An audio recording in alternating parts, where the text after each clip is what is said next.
Welcome back to your home of hopium-free crypto and economic market cycle updates. I hope you're having a fantastic day wherever you are around this beautiful planet of ours. And if you want to see where I am during this crypto bear market, check us out on Instagram. Slight shill there because I do Q&A. So if you want to ask some questions, check out the Instagram link in the video description along with Twitter. Yes, the shill's there, but don't get caught out with those scam Instagram and Twitter accounts. Use the official ones in the video description. Guys, today, let's update Bitcoin on the short term. We're seeing the selling off.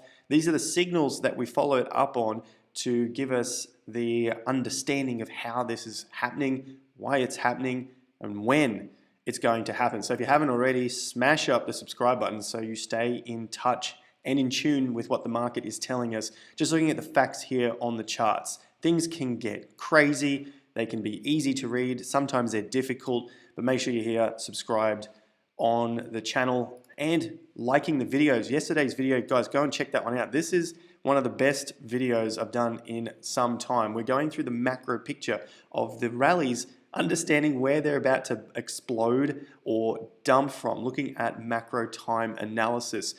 These ones tend to not get the love that they deserve. It is the keys for your trading and investing. I don't know how much I can stress that. The stupid shit with crazy cautions and warnings and bumps and pumps and whatever else, they get all the views. I don't understand it. This is just the algorithm. The real good stuff doesn't get the love. But that's enough of me complaining about those little things there. Bybit, get onto that. $4,500 of sign-up bonuses. Link in the video description along with SwiftX as well. All right, so first up, Bitcoin. This is what we've been watching. Traders are selling off. We looked at this in yesterday's video as a quick update. We first had a look at this on around the 19th of July as we saw the market really start to pump up on some volume. You can see the volume here, you can see the big bars.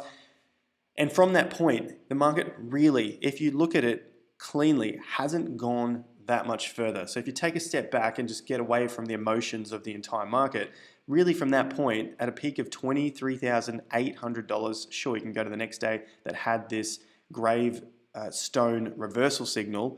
The peak there is at 24,300. The market really hasn't done much since that point, and that is now 1 month ago. So I bring this up because I'm also looking at altcoins and cryptocurrencies in today's video. We're going to look at ETH and a couple of others as well, real altcoins there, and just looking at what the market's telling us, because at that time, the trading opportunities didn't really present themselves too much. You know, there were some ups and downs and they were slightly clean for that first section. But then once we got to early August, the trading has not been that clean or that easy. Very simple to see on the chart now, obviously in hindsight. But that was a significant level that we've been watching. You know, it's been saying 23,800. And yes, we've got 25 and 26.9, but we've got to get through each of the levels at a time. Now, I did read a comment, someone saying, well, there's a lot of support and resistance on the way up and on the way down. Yes, there is obviously a lot of support and resistance on the way up and the way down now that we are underneath previous price levels. When you get into all-time high open ground, you've got no other price action here on the chart for the market to respond to, then it's much easier trading. But when we have a lot of support and resistance levels up and down, things get far more difficult, which is why we like to step back to the bigger time frames, the longer term time frames, to give us some cleaner signals. So on the daily stuff, this has been the main signal here. We're looking at where the market's peaking out.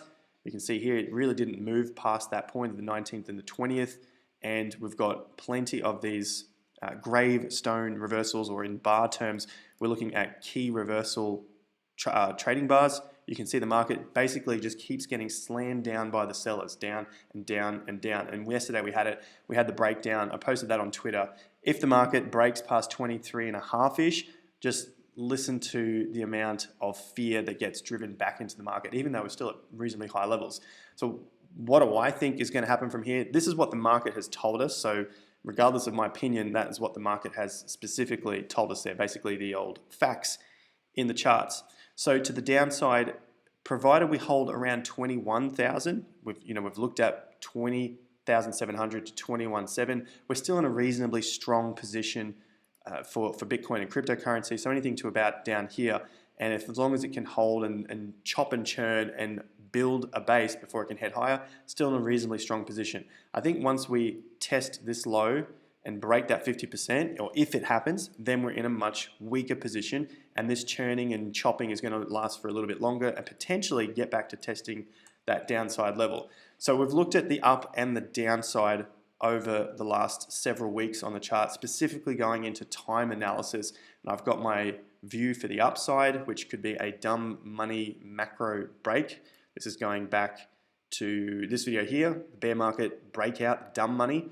And then we're also looking at the short-term downside, because we've been up for approximately 2 months now from this low. It's the 18th, so bang on 2 months now. We've been up 2 months, and that tends to be turning points for the market. It doesn't always have to happen, but the data has shown us that this is what the traders and investors, basically the drum that they're beating to. This is basically the heartbeat of the market, approximately 2-ish months. And so we've seen the move up, the old bull market that we've seen from that low, people calling for 28,000, for 40,000, bears are getting wrecked, it's all over, we're going to a new bull market and that's done.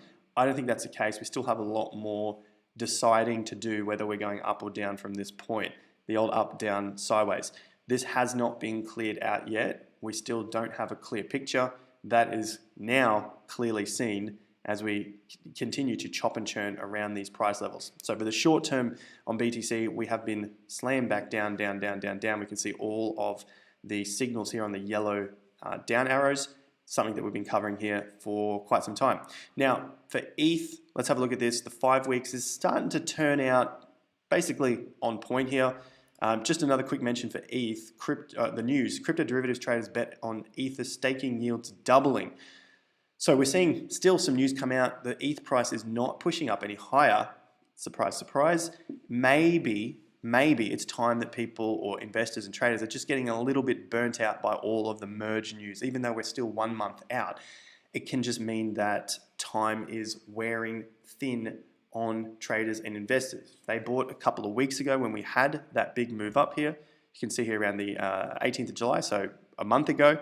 The market, in terms of a percentage, has not moved that far from now till from 1 month ago to now. Okay, so we just look at it in terms of a percentage move, going from that closing price to our current closing price, 13 odd percent. Obviously, the peak it's a little bit more, but we're looking at 1, 2, 3, 4, 5 weeks now. We're not there yet. The confirmation hasn't happened. Provided we stay above $1,700-ish, which is close to that low, then we could possibly push on for more than the 5 weeks that the market has shown that it likes to extend to. But if we do get a little break below 1656, that'll then put a swing in our chart here and show that the 5 weeks has played out yet again. So if we get that little break under there, that'll be a nice clean move. Below 1650, then we have the 5 week move, we have the down for the week, maybe we're down for 1 or 2 weeks and we start to move back higher again. But again, I don't think it's the end of the accumulation, which is a good thing. We don't have to think of it as a bad thing, but it's a good thing. The accumulation I don't think is over. We still have a little more time. Let's see what happens at the end of this week because we're only halfway through here. So 3.5 days to go for the week closing on ETH. But we are getting a little bit worn out by the news. Doesn't mean it's over yet. Let's see how we go over the next 3.5 days. We still have the resistance level at 2200 and 2500 ahead of us. Solana, on the other hand, is also getting a little bit worn out. This is 17% down now from that resistance level at around $48. You can see the swings are just getting a little shorter here on the macro view. Remember, we're looking at the weekly here. Just bringing some color into the chart. We're 17% down from that top, and the swings, you can see they're just starting to roll over here. So provided we hold up above $34 as the first turning point and $31 for the second turning point, we're still in a churny, choppy sideways period before we can try to head higher. But if we break down from both of those levels, then for sure, I think we're going back towards $26 to test that low again. So just as an image here from the low to the top, if we hold out in this zone right here between $30 and $48, that's still a period of consolidation for a test of higher prices. So Solana, again, the strength is sort of starting to fall out of some of these alts, and we've been following it with the resistance levels, like in the case of MATIC. So I'll drop this down to a daily chart before we go back to the macro view on MATIC. This was the day here, the 18th of July. Having a look at the volume as well, this is where we looked at on the channel, weakness first noted here. And you can see that it carried on for another month. So that's the 18th of July. Today is now the 18th of August, 31 days. That is 1 month. And the excitement still continues. The market dropped. It looked like a buy the dip opportunity, got down to about 72 cents, pumped back up to $1.02 and down up to $1.05. Did not break the 50%. I was looking for around $1.03 as resistance, and we've now been met at $1.05, basically dead on the 50% level, which works again. The main point here is that the feeling of a trader is you can see this pump up. Look at the volume. It's one of the biggest it's seen in months. On the 18th, pumps up, but the next day shows the weakness. The facts in the chart showed the weakness in the market. Big pump, could not follow through. If you can't follow through, the energy is leaving the market, meaning the traders and investors are leaving. That's what the chart is telling us. And so it showed again, they left. They tried to pump the market back up again. This happens on all charts, all markets, cryptos, stocks, whatever it is you're trading.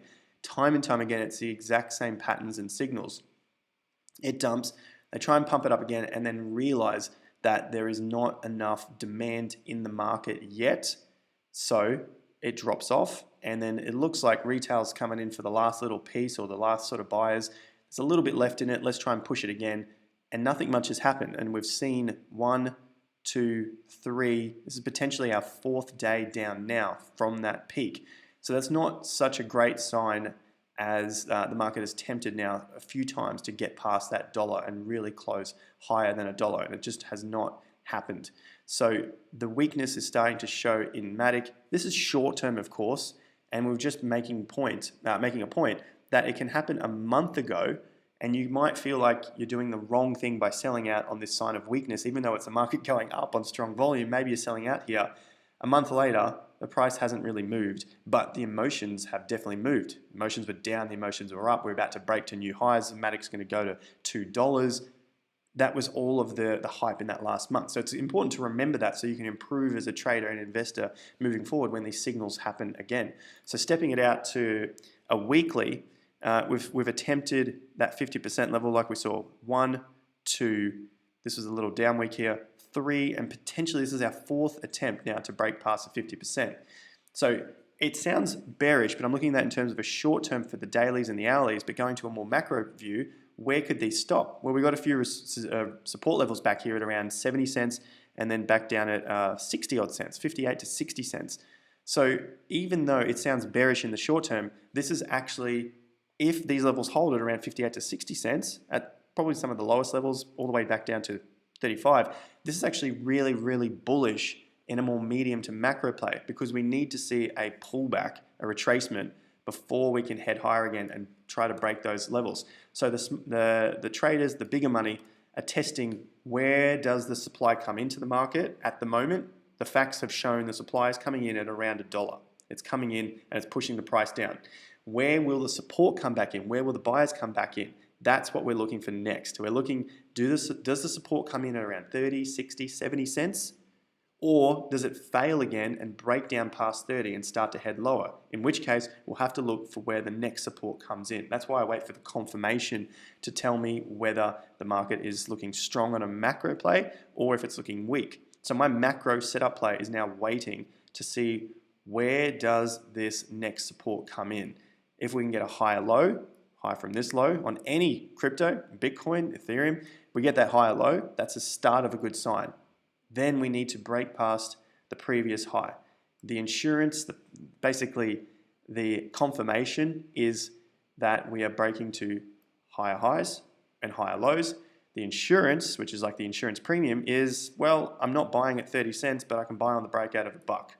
So it's a long way from the 30 cents, but the insurance plan says this is probably more likely going to be a longer term push to the upside than trying to play it like a new retail investor and just buying all the dips, because we do know that a lot of retail were buying all the dips on the way downs and downs and downs and downs. Quick announcement to stay safe out there. This is an example of a scam email sent from a Jason Pizzino, which is not me. Just keep a lookout for this. I wanted to make a quick reminder at the end of the video and a light shill to my Instagram and Twitter. Lots of cool stuff over there, especially where I'm traveling and things like that. And obviously the Q&As over on Twitter as well about trading, investing, and lifestyle. Stay aware of the scams out there. This is not me, even though they're using my real YouTube channel. Don't fall for this crap. Don't send them any money. Thank you to the viewer that sent me this and alerted me. I just wanted to make you guys alert as well. Bitcoin and cryptocurrencies have shown us that they wanted to go down. This has taken about a month for this signal to play out. We're still in the early stages of it, so we have to accept that we could be wrong. But some of the signals here look like it's going to take a little bit longer to try and test these upper sides. I hope I do eat my words on that and we get some upside rather soon, but at the moment there's a lot of downside pressure just until we can find a new base and press to new highs.